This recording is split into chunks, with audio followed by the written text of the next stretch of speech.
Bienvenidos a esta entrevista Veraz con el ingeniero Hernán Poveda Zúñiga, de los técnicos petroleros mejor calificados, para explicarnos a lo largo de la siguiente hora por qué la consulta sobre el bloque 43 del ITT es inaplicable, cosa que no sabía ni sospechaba el presidente cuando en el primer debate hizo este compromiso y esta definición.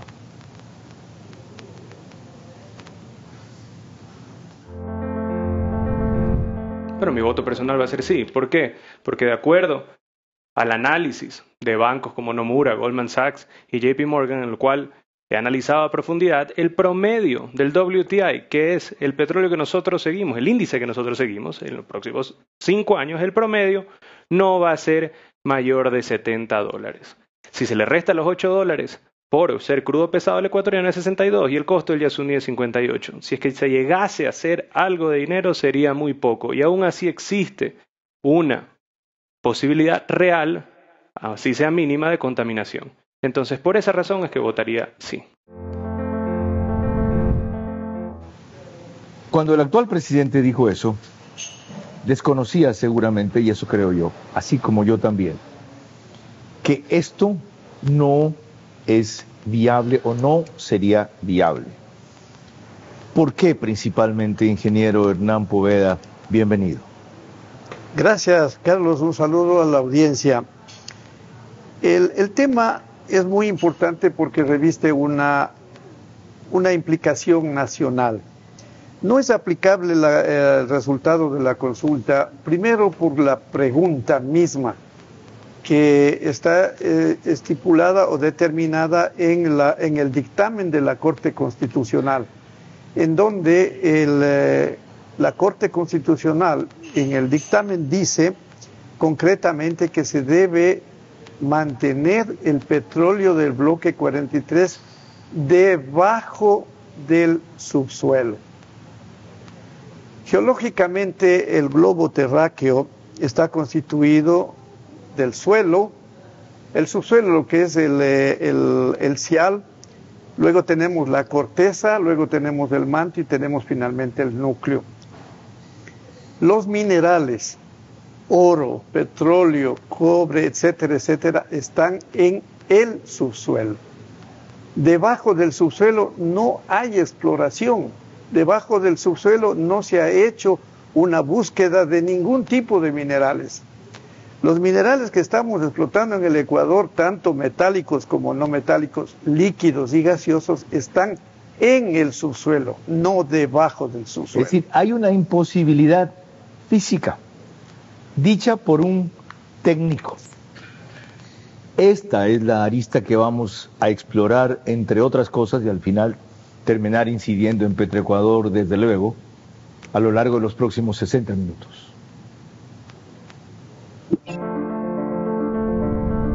Hago periodismo político desde 1975 y de opinión desde 1978. En ese género cabe ser pluralista, pero no imparcial. Mi experiencia en la búsqueda de democracia exige dejar fuera a quienes la dinamitan y criticar a quienes la construyen para que el modelo sea veraz. Respondo aquí por lo que opino. Mis invitados por lo que expresan. Nada de eso compromete o representa a este medio. Una entrevista veraz es la mejor forma de conocer la verdad. A eso los invito. Ahora. Este espacio veraz se emite gracias a Serviseguros, Comandato, Electrocables, Banco Comercial de Manabí, Empagran, Bankers Club. Bienvenidos a una nueva entrevista veraz sobre un tema fascinante de enormes implicaciones, porque en la jurídica, por ejemplo, si en agosto el presidente no ha empezado a través de su gobierno a desmontar, y ya debía para entonces paralizar la producción del bloque 43 del ITT, lo pueden destituir. Sí, lo pueden destituir. Es una cosa que se llama seguimiento. La Corte Constitucional puede concluir que no cumplió aquello en el tiempo previsto, causal de destitución. Bueno, estamos con ustedes por YouTube y Facebook de Vera a su manera, también por Extreme TV Cable, canal 15 de Vito TVO o 709 en alta definición, en DirecTV, el canal es 194 de Manavisión, canal 9, señal abierta solo en Manabí. A nivel de radios, las dos nacionales de mayor cobertura, del Grupo Canesa, Caravana, 750 AM, Di-Blue, 88.9 FM. Ahora que no hay fútbol, usualmente ellos ponen el programa a las 21 horas, estén pendientes de los acuerdos. Alborada también nos reproduce la Super FM de Imbabura y ustedes van a ver la frecuencia ahí, es 90.3, sí, letra muy chiquita, ya a esta edad no es tan fácil ni con lentes ver, y el reprise es por Extrema 92.5, eso sí, el domingo, 20 horas, para Tungurahua y Cotopaxi. No te rías tú de la edad, que tienes menos que yo y casi no tienes pelo en la cabeza, ¿ok? Y yo no me pongo implantes por si acaso. Digresión aparte. Les cuento que Hernán Poveda tiene una instrucción formal superior de cuarto nivel, es máster en Ingeniería de Petróleo y Gas Natural, un posgrado en alta gerencia ejecutiva del INCAE, producción de crudos y pesados con métodos térmicos, estudió en PDVSA, Venezuela, cuando no era una porquería, sino un ejemplo esa empresa, ingeniero en geología de la Universidad Central, y en algún momento también fue funcionario de Petroecuador. Ya más adelante les contaré en qué y por qué. Su última actividad fue superintendente de la Refinería de la Libertad de febrero del 2022 a agosto del 2022, entre otras cosas. Prosigamos. ¿Se equivocó la Corte Constitucional al no consultar técnicamente cómo debía plantearse este tema? Después de leer detenidamente el amplio y voluminoso dictamen de la Corte Constitucional. ¿Se lo ha leído todo? Sí, me lo he leído más de una vez porque me dediqué a estudiar el problema. Qué increíble. Creo que como ecuatoriano estamos en la obligación de definir los problemas sin pasión, sin sesgo, buscando el bien común. A esta edad no buscamos otra cosa que el bien común. Somos contemporáneos, por si acaso, él es apenas un año mayor que yo, ¿ya? Y entonces, no soy abogado, mi interpretación he tratado de llevarle al campo técnico y me ha llamado la atención de la lectura algunas cosas. La primera que me llama la atención es que el proceso para llegar al dictamen fue bien enredado.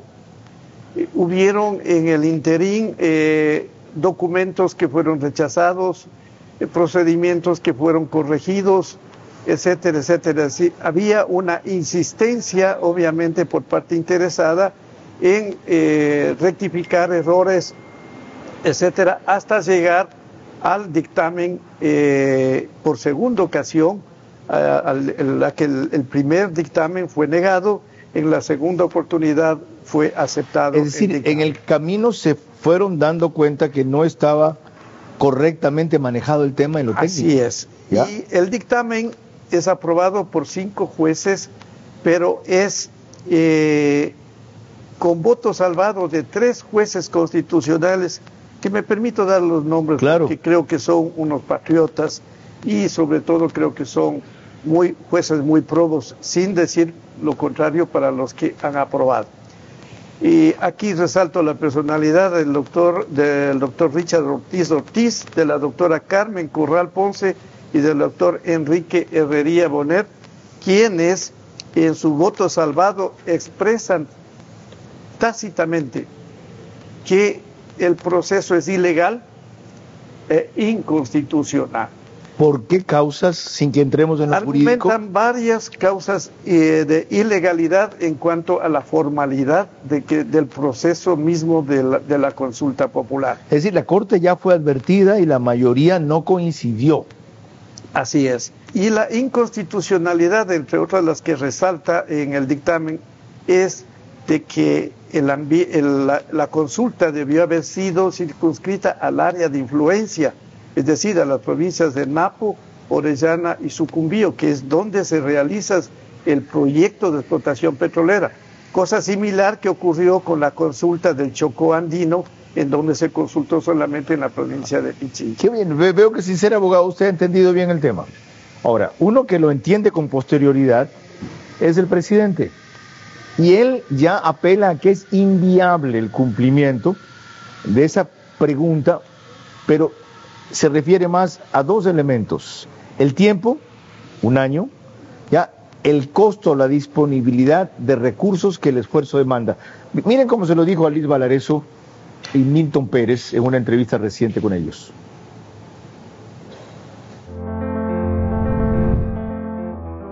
Creo que la moratoria es un camino viable. Estamos en guerra, no estamos en la misma situación que hace 2 años, estamos en guerra y nosotros logramos parar lo que era una avalancha de violencia y de destrucción. Hoy en día ya tenemos números mejores, en muertes violentas hemos bajado dramáticamente, en criminalidad hemos bajado dramáticamente, entonces es esencial que se acompañe también con incremento de ingresos o con alguna forma de moratoria en el cual podamos mantener ciertos ingresos hasta que pase este tiempo, que es un tiempo clave, que si es que no lo luchamos y no lo financiamos, perdemos el país. ¿Una moratoria de cuánto tiempo? Tendría que hablar con los expertos, pero por lo menos debería ser de 1 año adicional. 1 año adicional. 1 año adicional, por lo menos.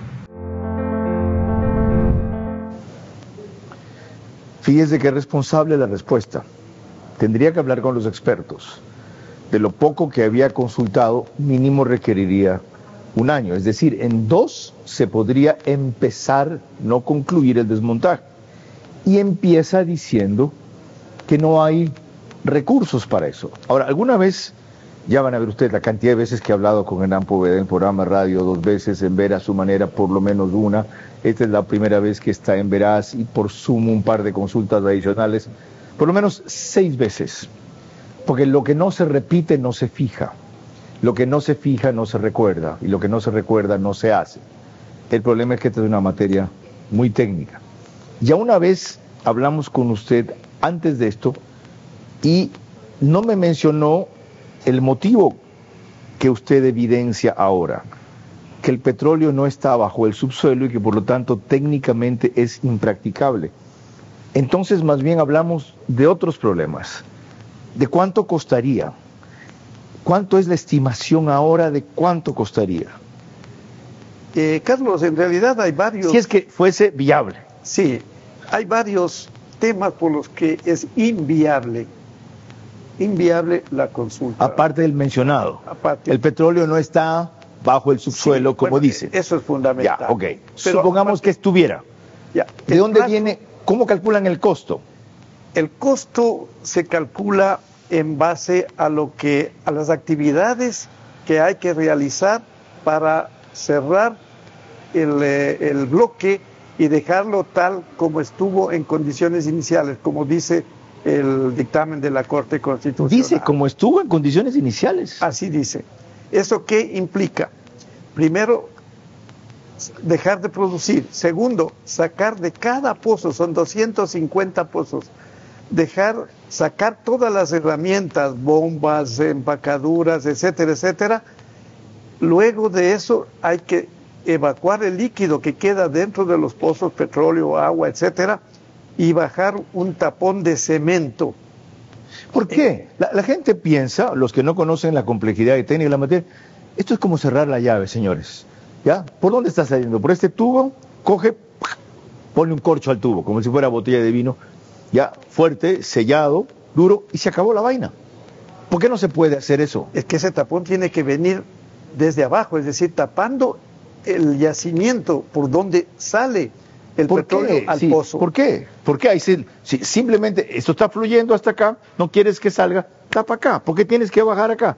Porque el pozo abajo mantiene presión y esa presión puede ir creciendo. En un momento dado, si el tapón no es suficientemente firme, puede comenzar a liquear, puede comenzar a haber fluidos y contaminar.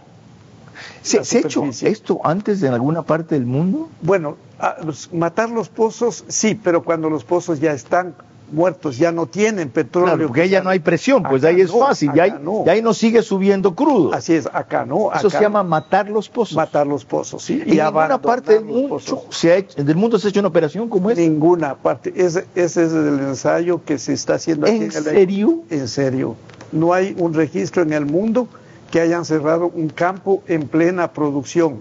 Mucho más, un campo que significa un recurso económico importante de ingresos para el país. Ahora, hablábamos de eso también, y en algún momento decían, no son 1.200 millones de dólares, apenas son 300 millones de dólares, no exageren en que esto puede quebrar el presupuesto. ¿De cuánto es más o menos lo que se dejaría de ingresar al Estado al año? Bueno, se está hablando de 1.200 millones, que significa simplemente de la venta, el producto de la venta de 55,000 barriles, que es la producción. ¿Ya? Es simplemente eso. Pero lo que debemos contabilizar nosotros es lo que le va a costar al país todo ese proceso de actividades para cerrar la producción, abandonar los pozos, destruir todas las instalaciones que tenemos. ¿Por qué destruir? Ya una vez que cierra el pozo y todo, deje la torre puesta, ¿para qué tiene que desmontarla? Hay que desmontar. Y que quede eso como un cementerio. Inclusive puede ser objeto de recorrido turístico. Vean lo que hizo el Ecuador por primera vez. El dictamen no dice eso, el dictamen dice que tiene que dejar reforestado todo. Ah, sí, eso dice. Entonces, o sea, que esperan que ahí vuelvan a la larga a sembrar árboles y a haber vegetación y selva. Hay que dejar, Petroecuador tiene la obligación de dejar reforestado. No es que en cada uno de los pozos va a quedar un llano. Porque ahorita lo que tenemos son plataformas, y de esas plataformas salen varios pozos direccionales de la misma plataforma. Antes se hacía plataforma para cada pozo. Correcto. Ahora de la misma plataforma salen muchos pozos. Entonces, antes de seguir, ¿cuánto puede costar esto? Inicialmente se habló de, solo son 700 millones de dólares. En los cálculos que yo he hecho, tomando en consideración equipos de suelda, torres de reacondicionamiento, equipos de suelda, equipo pesado, grúas, gabarras para trasladar toda esa chatarra, porque se va a chatarrizar, Carlos, vamos a chatarrizar 2.600 millones de dólares que están invertidos en facilidades que están produciendo. Eso los vamos a chatarrizar. Es el colmo. ¿Las torres que se sacan no se pueden volver a usar en otra parte? No, es que no, las torres son privadas, sí, pero son privadas. Lo que tenemos que chatarrizar son las facilidades de la planta de tratamiento de crudo, los campamentos, las oficinas, todo eso. ¿Los tubos se sacan o quedan adentro? Los tubos tienen que quedar adentro. Sí, porque eso está cementado. ¿Las plataformas? Las plataformas, como son pavimentadas, esas tendrán que romperse el pavimento, sacar todo eso en escombros y dejar. ¿Y el cálculo que usted hizo de todo ese proceso? 1.800 millones de dólares, no son 400, son 1.800. En el evento de que se pudiera, ¿cuántos años tomaría mínimo?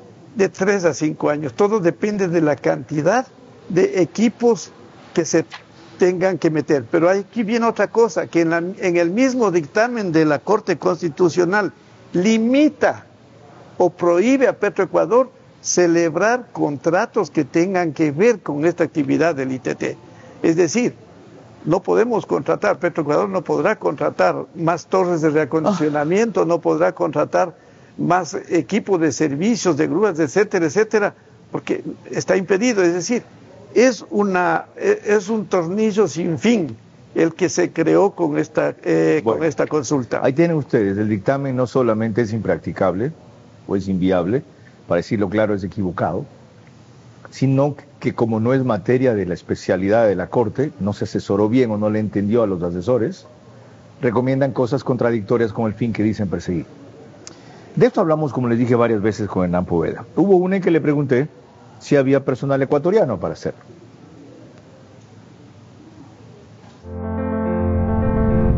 Pienso que el Ecuador tiene técnicos suficientes, con mucha experiencia, mucha capacidad, como para hacer un plan de desmantelamiento. Cierto es que nosotros, todos los técnicos, estamos habituados a elaborar planes y programas de construcción, no de destrucción. Y en este caso, pues yo pienso que será la primera experiencia que tendremos nosotros, los técnicos ecuatorianos, en poder realizar un plan de esta naturaleza. Pero yo insisto, creo que hay técnicos ecuatorianos muy capaces y no necesitamos una empresa extranjera. El sector extranjero ya se encargó de destruir, ya se encargó de aniquilar esta posibilidad de seguir produciendo. Pues realmente con la votación en sí mayoritaria, lo que ha hecho el pueblo, ese porcentaje del pueblo que ha votado por el sí, es poner un crespón negro en la soberanía energética del país y también en la soberanía económica, porque afecta directamente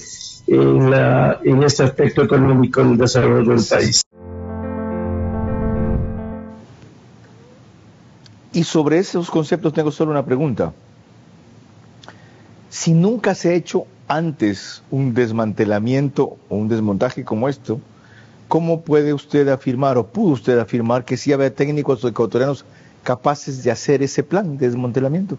La industria metalmecánica en el país está desarrollada. Tenemos equipos, tenemos torres, digamos, grúas de gran capacidad, empresas especializadas en este tipo de trabajos y básicamente lo que se necesita es una programación adecuada en tiempos y en insumos, en materiales, digamos, en suelda, sobre todo se va a utilizar mucha suelda, tanto de acetileno como de varilla o plasma para hacer cortes, para cortar la tubería que está hecha equipos. Veamos una segunda cosa. Lo que dijo Hernán Poveda en esa época sobre el tiempo que esto llevaría, en esa época. Depende de la cantidad de dinero que se disponga. Y ahí viene el problema.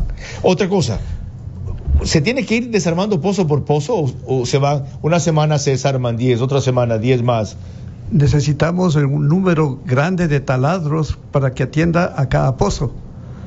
Entonces, para bajar el número de 8 años a 1 año necesitaríamos 50, 60 taladros. Las mismas torres no sirven. No sirven. Se sacan eso y se ponen otras. Claro, porque las torres de perforación son demasiado grandes y el costo de una torre de perforación está alrededor de $30,000 diarios. Una torre de reacondicionamiento cuesta $9,000 diarios.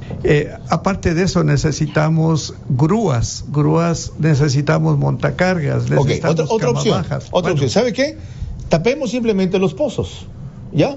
Y dejemos eso como un cementerio de un campo que tuvo que ser paralizado y abandonado. Inclusive puede ser motivo de recorrido turístico. Al parecer la decisión de la Corte Constitucional es de que se deje remediado. Esa es la exigencia del... ¿Qué es remediado? O sea, con reforestado, en las mismas condiciones en las que estuvo el campo antes de que entre las operaciones. Eso simplemente para demostrar la consistencia de sus opiniones entonces y de mi ignorancia del tema entonces también.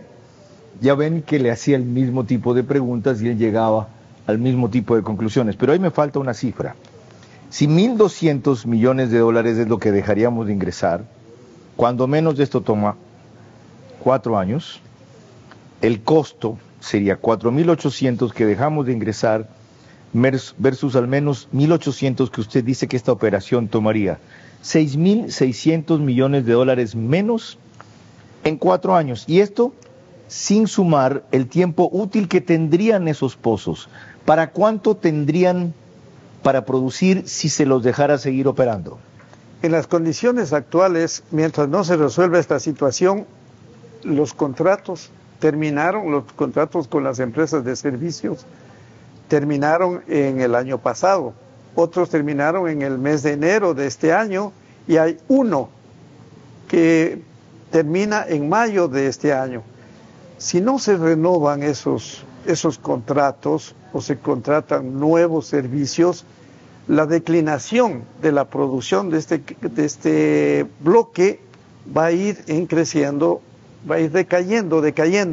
¿Empresas de servicios que prestan qué servicios? Servicios de reacondicionamiento de pozos, porque es necesario. ¿No hace eso Petroecuador? pero por contrato, hace por contrato porque... ¿A quiénes delega? Hay varias empresas de servicios, ¿no? Por ejemplo, tenemos una compañía china que hace la perforación de los pozos. ¿Ya? También tiene taladros de reacondicionamiento. ¿Qué diablos hace Petroecuador? ¿Supervisa? Hace la supervisión, así es. O sea, la operación directamente no. La operación de la producción sí, pero los servicios todos los contratan. No entiendo la diferencia. A ver, el control de la producción lo ejecuta Petroecuador con sus técnicos, con su software y con la ingeniería. Pero los servicios de limpieza, por decir, un pozo... ¿Petroecuador no tiene torres? No, no tenemos. ¿No tiene plataformas? No. A ver, la plataforma es el espacio donde se ubican las torres. Es como una base que Exacto. hay ahí, etc. Y ahí se pone, en cada pozo se pone lo que llamamos el árbol de Navidad, la válvula. Correcto. ¿No es cierto? Pero los pozos, con el tiempo, van cayendo la producción, se forman costras, digamos, en el tubo y dentro de parafina, y eso disminuye la producción, obstaculiza el bombeo. Entonces, regularmente es necesario bajar una torre de reacondicionamiento con cable, se llama servicio de cable, para que limpie el pozo y restablecer la producción. Esos son contratos de servicios. Ya ven ustedes lo compleja que es la operación petrolera, lo simplista que nos parece a quienes no conocemos la materia. Digo con vergüenza que siendo este un país petrolero, nunca he estado en una torre petrolera, ni en un campo petrolero, Ecuador, nunca. Viaje pendiente, ¿ya? Nunca.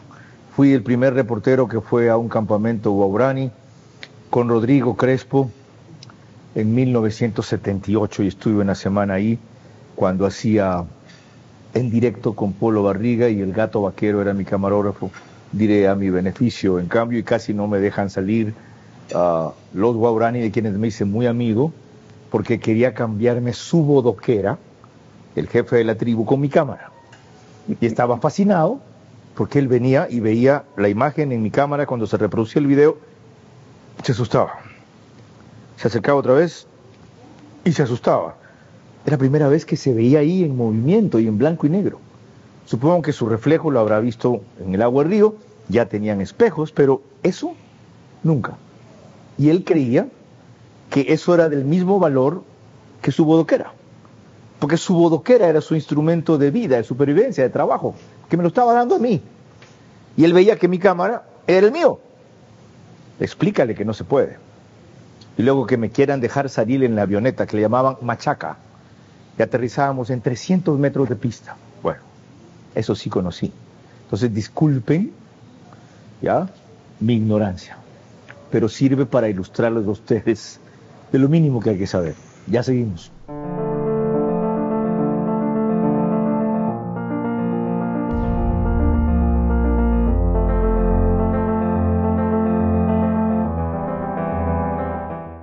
¿Cómo medimos el progreso de un país? Podemos empezar midiendo los kilómetros que juntos hemos recorrido, en los que hemos construido grandes logros que hoy nos acompañan, o por la calidad del camino que ha distribuido la energía que hoy nos conecta, iluminando los caminos del desarrollo, dando calidad y seguridad a la energía que nos han llevado a obtener las certificaciones más exigentes. Arrancamos con una convicción y un compromiso, y hoy cumplimos orgullosamente 40 años haciendo las cosas bien.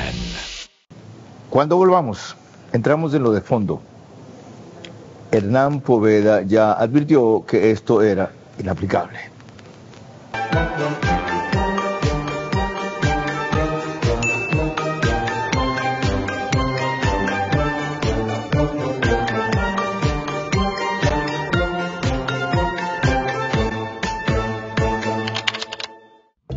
Banco Comercial de Manabí. Desde junio, a más en calificación de riesgo. Seguimos mejorando.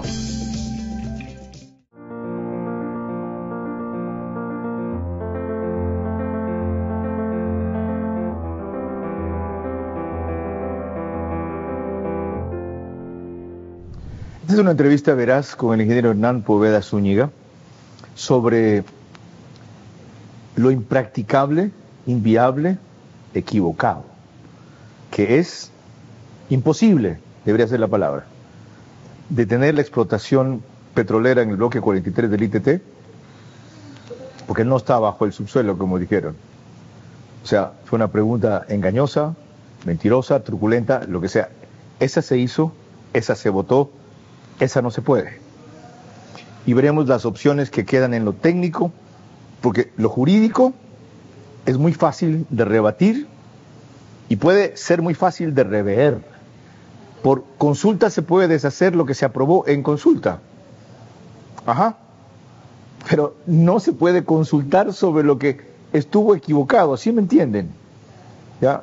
El gobierno tiene una gran salida, la economía tiene una gran salida, sin que esto signifique que hay que bajar la guardia en lo ambiental. Esa es de las zonas que mejor explotación petrolera tiene respecto a los cuidados ambientales, pero es imposible que sea absolutamente limpia. Eso no existe. Explotación petrolera o minera sin afectación ecológica no existe. Con mínima afectación ecológica sí es posible y con compensaciones también, y es lo que desgraciadamente no se ha hecho.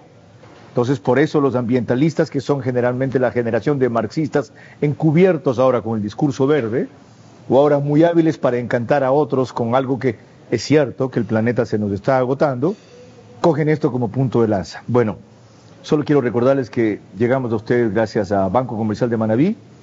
Desde junio del año pasado ya es calificado A+, A+. Service Seguros, Empagram, Comandato y Bankers Club, desde cuyo piso 33 emitimos. Además, Electrocables, regresa con nosotros. Me olvidaba, mil gracias. Ese apoyo en esta línea, en este año, con este contenido, es indispensable. Aquí está lo que dijo Hernán Poveda en octubre 19 del 2023.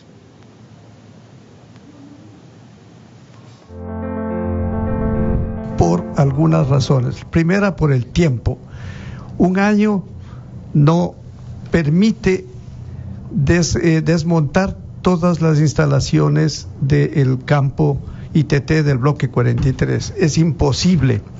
Son 250 pozos, alrededor de 250 pozos que necesitan ser, primero se llama matados, o sea, tiene que dejar de producir, luego tiene que ponerse tapón de cemento y desde el fondo hasta superficie, quitando todas las herramientas de ahí. Para eso se necesita una torre de reacondicionamiento que tomaría más o menos 10 días por pozo. Solamente ahí se va más de un año. Por otro lado, tiene que desmontar, realmente destruir las instalaciones de campamentos, talleres, oficinas, laboratorios, etcétera. Para que la gente, los radioescuchas, tengan una idea, son alrededor de 2.600 millones de dólares invertidos desde el 2016 que empezó la operación de producción en el ITT.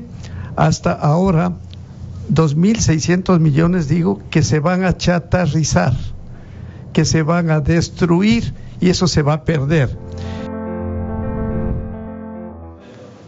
Como ustedes ven, este señor, este técnico, este ingeniero, ha sido consistente e insistente en esa línea desde entonces. Pero hay una cosa que me llama la atención.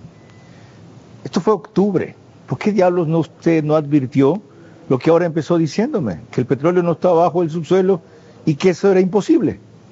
En varias intervenciones que se hizo a manera de una concienciación de la gente para que vote bien, se había mencionado este tipo de observaciones que estamos haciendo. ¿Se había mencionado? ¿Quién? Yo le pregunto a usted. No, yo lo había mencionado en algunas intervenciones. ¿Usted dijo que el petróleo no estaba bajo el subsuelo? Así es, sí. ¿Usted dijo que eso era equivocado? Así es. ¿Dónde recuerda haberlo dicho? En una entrevista en Radio Centro, lo dije en otra oportunidad, en una participación en un foro en la Cámara de Energía también. En el programa Punto de Orden de Juan Javier Benedetti. Así es. ¿Usted estaba solo esa vez o alguien más participó? No, estuve solo, pero en esa ocasión había tenido una participación anterior a la mía y mantenía la presencia Roberto Aspiazu, que es otro defensor del ITT y que también había manifestado o mantiene la misma tesis. Cosa que es imposible. O sea, estas son cosas como la pregunta del Yasuní, que son imprácticas, imposibles de poder ejecutarlas. Esto es una barbaridad si en verdad queda registrado que usted advirtió. ¿Por qué no le hicieron caso? ¿No le entendieron? ¿Qué pasó? Bueno, yo creo que el poder económico del grupo que promovía el sí obnubiló la mente de la gente, de los electores. ¿Quién era el grupo que promovía? Sí, ahí estaban básicamente los Yasunidos nomás. Son los Yasunidos, ¿no? Los Yasunidos, que ellos hicieron un despliegue propagandístico y de marketing por redes sociales. Pero bastante tienen poder agresivo. Económico, pues. Entonces, eso incidió, y sobre todo en áreas en donde a la gente no le importa. Hablemos del Macará, hablemos de cualquiera de los cantones que no tiene nada que ver con el sector petrolero. Les tomó 10 años. Nos han dado una lección también de perseverancia. Así es. Y de truculencia. Así es. Porque no creo que ellos no supieran eso. O son tan ingenuos que se creyeron eso y no se dieron cuenta. Estamos haciendo una pregunta imposible. Cuando descubran que esto es imposible, no vamos a conseguir el fin. Ellos también se equivocaron. Pienso que sí, pienso que están equivocados, y yo ahora llamo la atención de ellos para que tengan una actitud ecuatoriana, tengan una actitud cívica, que se duelan del país, acepten que estuvieron equivocados, o por lo menos que no midieron las consecuencias que iba a tener el sí de esta consulta Le digo popular. Lo que dicen, y ya en general, ustedes, los técnicos petroleros, andan con ese discurso desde 1970, que el país necesitaba los recursos. ¿Para qué ha servido? Para que tengamos más pobres, para que haya más corrupción, para que se hayan enriquecidos los de siempre. Y usted viene a defender el discurso de que sigamos sacando petróleo. Sí, Carlos, sí, definitivamente sí, porque pese a eso que reconozco ha existido y existe todavía, el país tiene recursos económicos.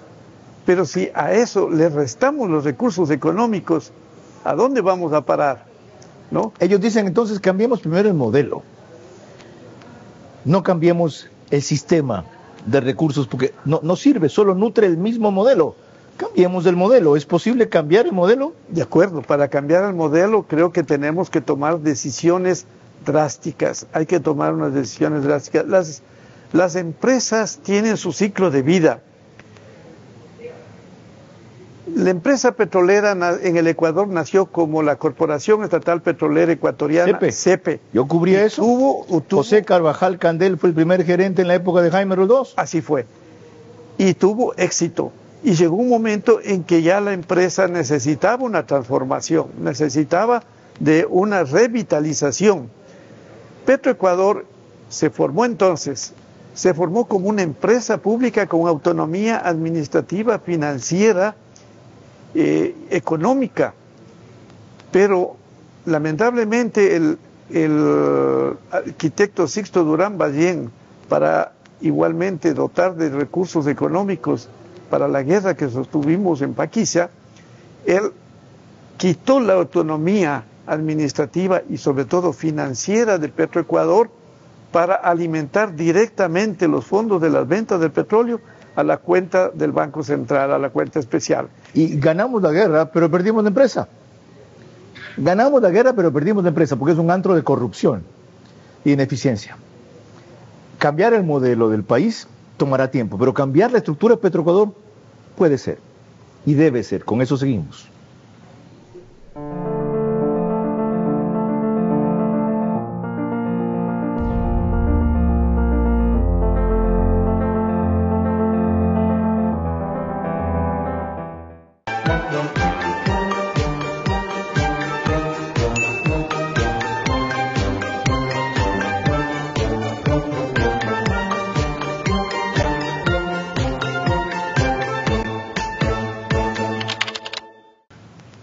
Ya antes también Hernán Poveda habló de Petroecuador, una empresa sin auditoría, y de cómo se podría subir la producción si llegamos a dejar de ingresar lo que significan esos 55.000 barriles diarios. Con eso seguimos. Si tu vehículo está asegurado con Serviseguros, no tienes de qué preocuparte. Podrás contar con la mejor cobertura vehicular que incluye asistencia de remolque en todo momento. Permítenos asesorarte. Cotiza con nosotros por WhatsApp al 098-715-9423 o en nuestro correo cotizavehículos@serviseguros.es.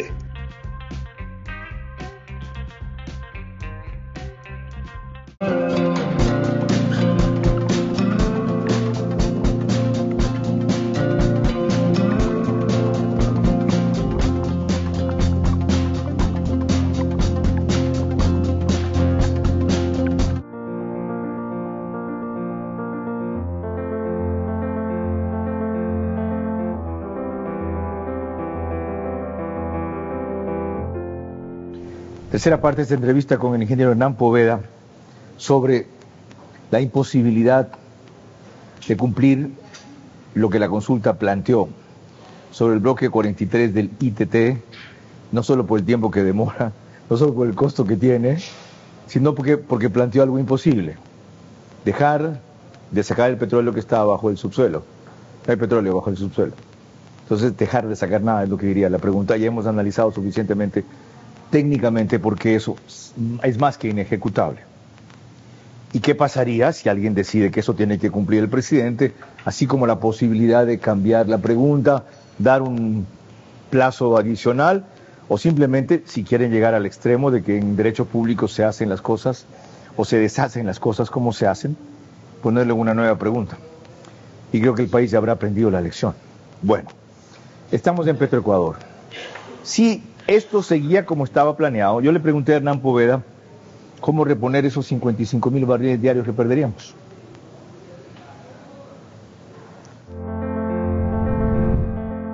Le voy a contar algo. Cuando estuve yo de superintendente de la refinería, yo el primer día que me hice cargo pregunté cuál es el costo de refinación de un barril de petróleo que estoy recibiendo en la refinería. Hasta ahora tengo respuesta, porque no hay una. Siendo usted superintendente de la refinería. O sea, ¿cómo es posible que se maneje esa empresa entonces a ojo de buen cubero? Se maneja, hay una contabilidad, pero no hay una contabilidad de costos que sea una herramienta gerencial. Y uno como gerente necesita saber semana a semana cómo va el manejo de la refinería, de la producción, de la productividad, saber el margen de refinación. Ok, tema número 1, completar la fusión. Tema número 2. Debe controlarse y debe frenarse la declinación natural de los campos. Este momento está pasando del 20, 25 al 30% la declinación de los campos. La pérdida de producción se puede estimar en alrededor de 45 a 50 mil barriles al año, y eso va a ir creciendo si no se hace nada. Los proyectos que quedaron en el tapete, como 14 proyectos importantes, no se han desarrollado desde el año 2022. ¿Proyectos como cuáles? El reacondicionamiento de 100 pozos cerrados. Hay pozos que están con problemas mecánicos, con problemas de herramientas caídas dentro del pozo, con problemas de escala, es decir, una variedad de problemas. Correcto. Que impiden producir.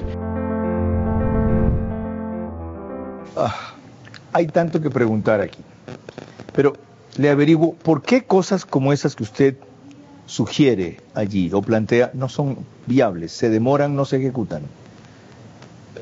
Hay varios motivos por los que los proyectos no se ejecutan. Primero, porque creo que hay gente interesada en que no se ejecuten. No me siga hablando así. Segundo, gente interesada en que no se ejecuten, no.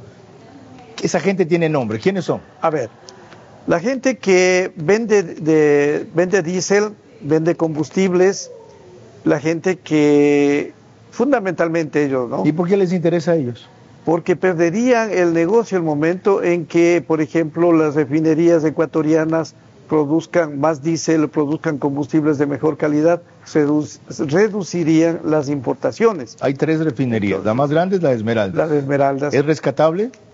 Sí, es rescatable y es necesario rescatarle poniendo una planta de alta conversión que no modifica la capacidad, pero sí modifica la calidad. Ya, la de la Libertad, de la cual usted fue superintendente, de la Libertad, ¿para qué sirve? Yo pienso que es necesario poner una nueva refinería. ¿Allí mismo?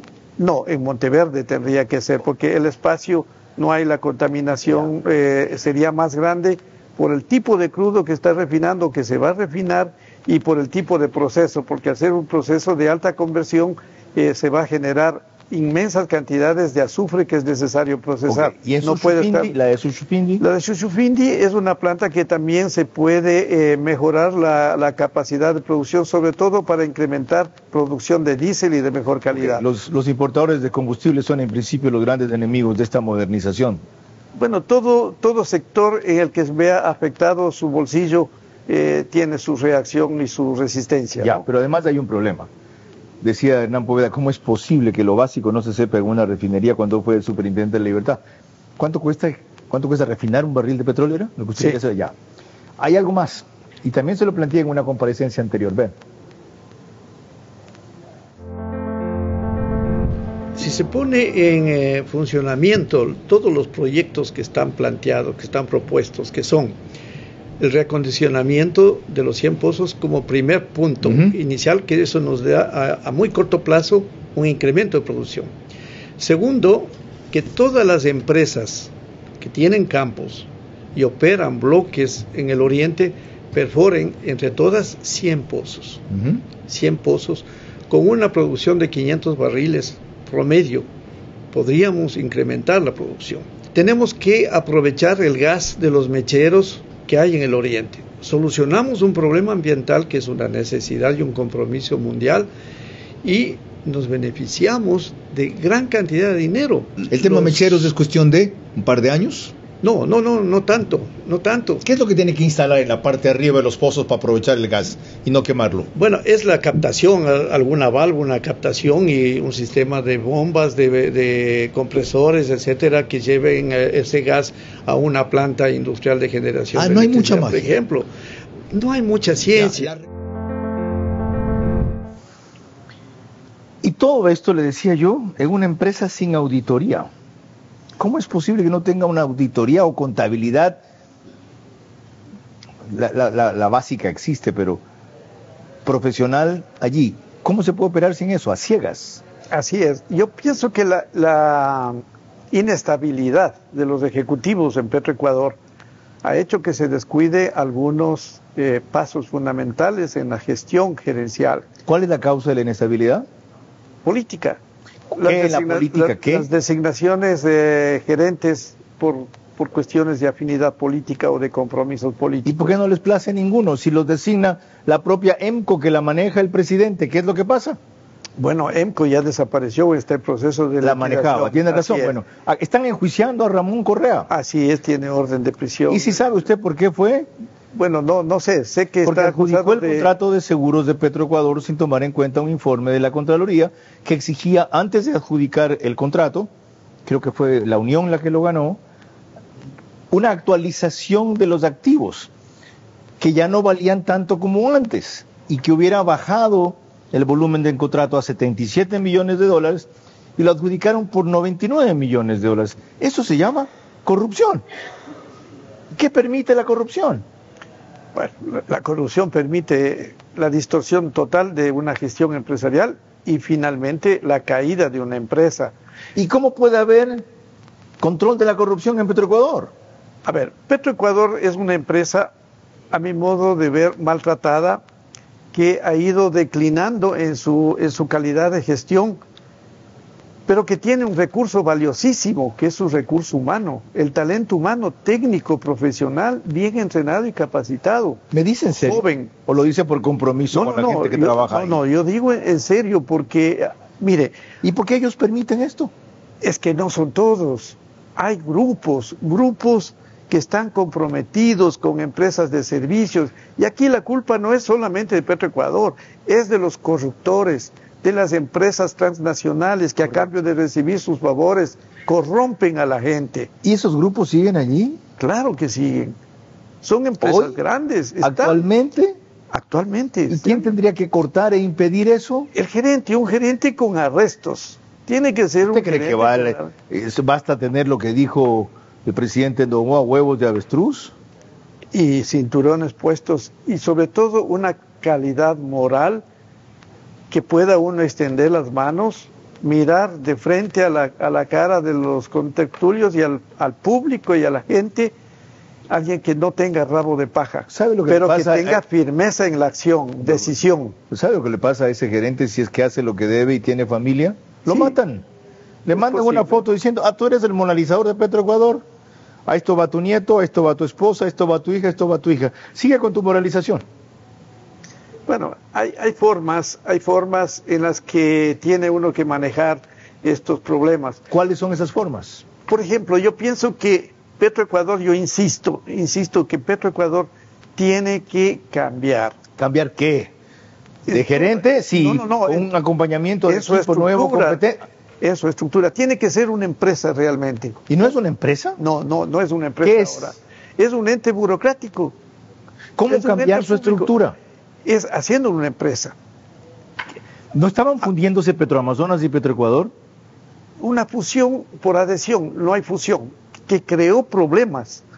Un problema grave que tiene este momento Petroecuador, que tiene más de 2.000 juicios por homologación de salarios. Qué bestialidad. Porque en Petroamazonas, un mismo trabajador que hacía una misma función de Petroecuador tiene un sueldo diferente. Correcto. Entonces están en esa reclamación de homologar los sueldos, un derecho de los trabajadores estipulado por la Agencia Internacional del Trabajo. Entonces, ¿hay que revertir ese proceso de fusión o hay que completarlo? Hay que completarlo, porque hubo una compañía, la Arthur Delit, que se le contrató para que realice ese trabajo. Desconozco yo el resultado. Yo conocí parcialmente un resultado que era una estructura organizacional de la Gerencia de Exploración y Producción. A mi juicio y dentro de mi óptica, impracticable, porque era muy burocrática. Hicimos con algunos colegas un ejercicio del tiempo que tomaba con esa estructura ubicar un pozo de perforación, que normalmente tomaría no más de un mes, nos llevaba más de 6 o 7 meses. Ok. ¿Ya ven ustedes hasta dónde hay que llegar si es que se quiere recomenzar bien?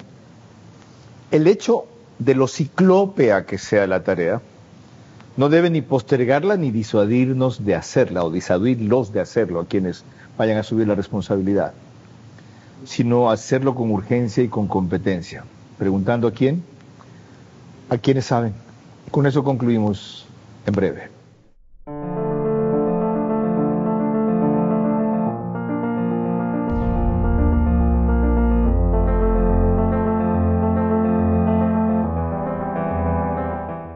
Si tu vehículo está asegurado con Serviseguros, no tienes de qué preocuparte. Podrás contar con la mejor cobertura vehicular que incluye asistencia de remolque en todo momento. Permítenos asesorarte. Cotiza con nosotros por WhatsApp al 098-715-9423 o en nuestro correo cotizavehículos@serviseguros.es.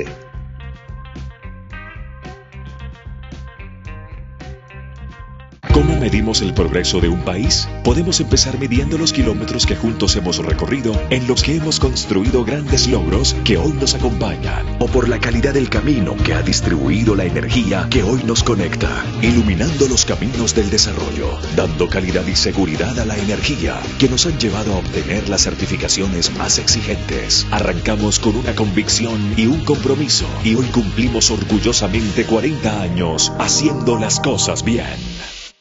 Bueno, en una hora nos vamos a diseñar la nueva estructura de Petroecuador, pero ¿cuál debería ser? ¿O cómo debería ser? En líneas gruesas.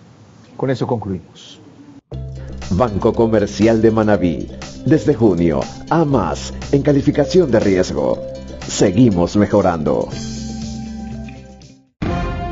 A las 22 horas.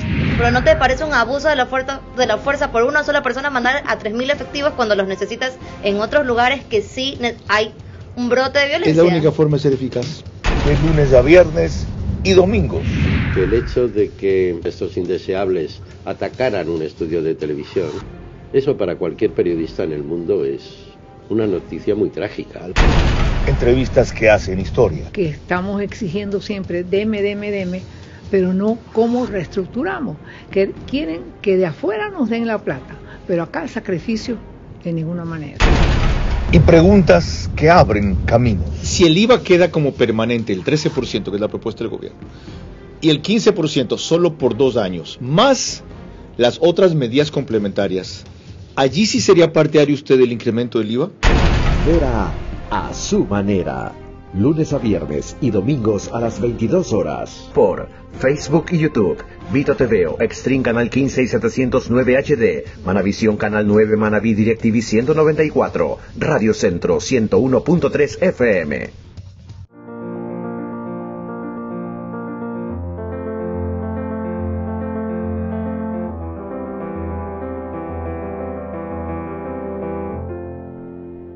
Quedamos en que nada va a cambiar si no hay una nueva estructura de Petroecuador.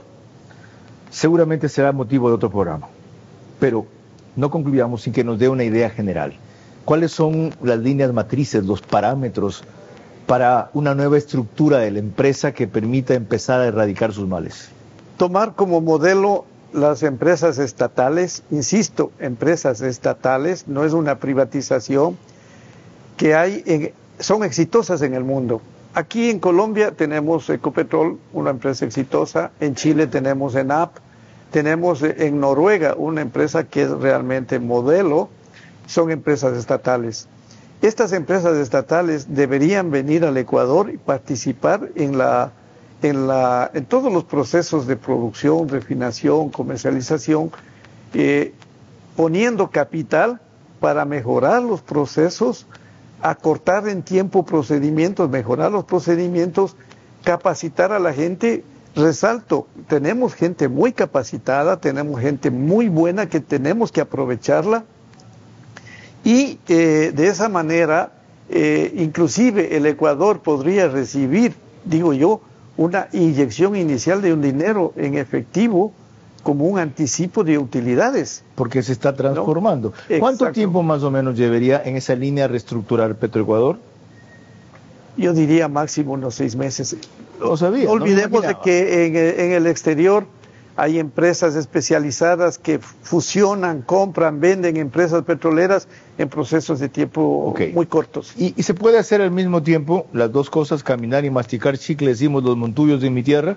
Es decir, Petroecuador seguir controlando la producción y fomentando su transformación. Tiene que hacerse así, obviamente. Ya sé que tiene, pregunto si se puede. Sí, se puede y tiene que hacerse así. ¿No va a bajar en ese periodo la producción petrolera? ¿No va a haber más accidentes ambientales? No puede. Tiene que seguir prevaleciendo y es más, insistiendo sobre todo en ambiente, manteniendo y mejorando los estándares que tiene ahora. El ITT es un modelo de manejo ambiental realmente. Y yo pienso que los Yasunidos, los señores de este movimiento, no conocen las operaciones en el Yasuní.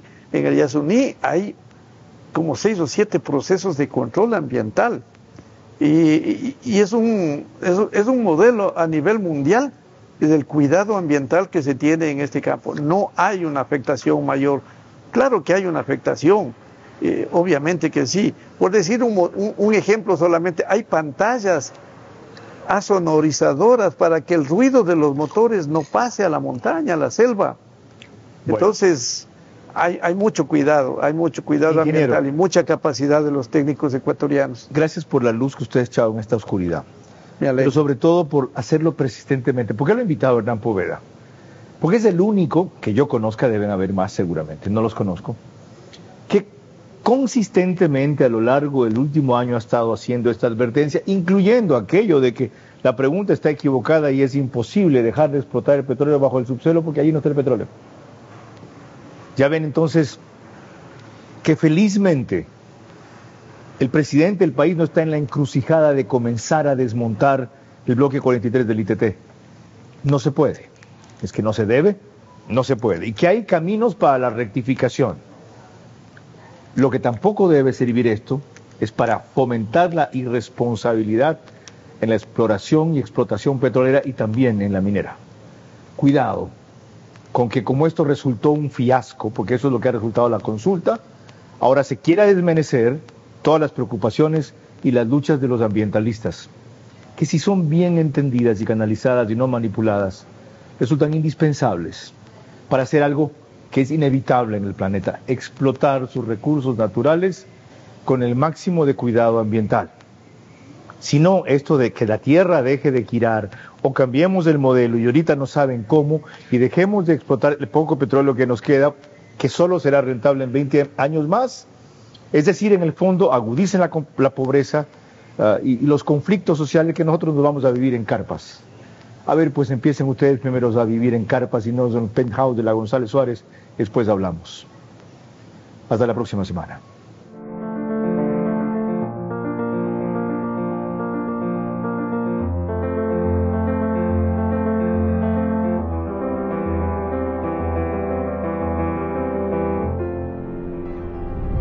Verás, es posible gracias al auspicio de Serviseguros, Comandato, Electrocables, Banco Comercial de Manabí, Empagran, Bankers Club. Transmisión simultánea, Vito TVO, Manavisión, Caravana 750 AM, Tiblu 88.9 FM, Extrema 92.5 FM en Cotopaxi y Tungurahua.